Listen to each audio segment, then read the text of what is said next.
आज आम आलोचना करिबा तुलनात्मक साहित्यर संज्ञा संपर्क रे।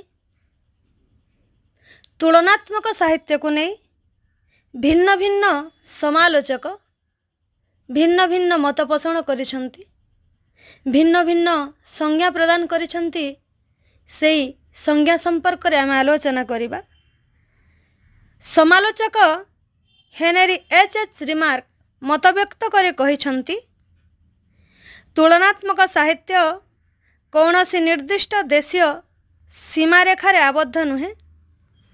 एहार एक पक्षरे रही साहित्य साहित्य मध्यरे थिबा संपर्कर अध्ययन एवं अन्य पक्षरे रही कला, इतिहास, समाज विज्ञान, विज्ञान, धर्म और दर्शन प्रभृति अन्यान्य ज्ञान उपरे आस्था स्थापन।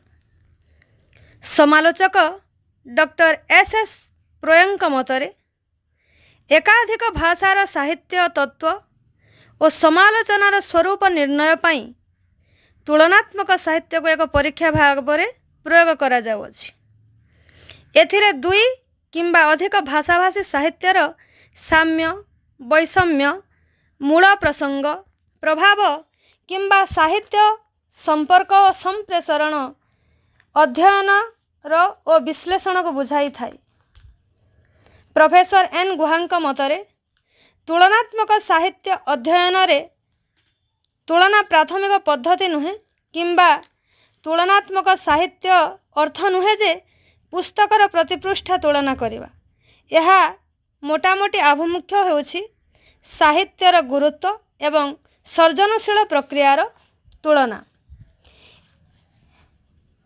जेएम केरिंग मतानुजाई तुलनात्मक साहित्य साहित्य इतिहास रे एक शाखा, जहाँ साहाय्य आंतर्जातीय संपर्कर गभीर अध्ययन और घटनावलीर संपर्क निरूपण करा जाए।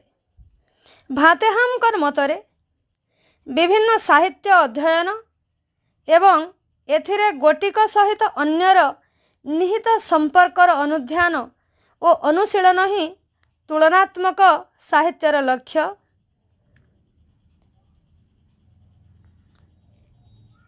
डॉक्टर खगेश्वर महापात्रंकर मतरे तुलनात्मक साहित्य साहित्य तत्व नुहे कि साहित्य समीक्षा पद्धति नुहे, मात्र यह उभय धारार अनुवर्ती।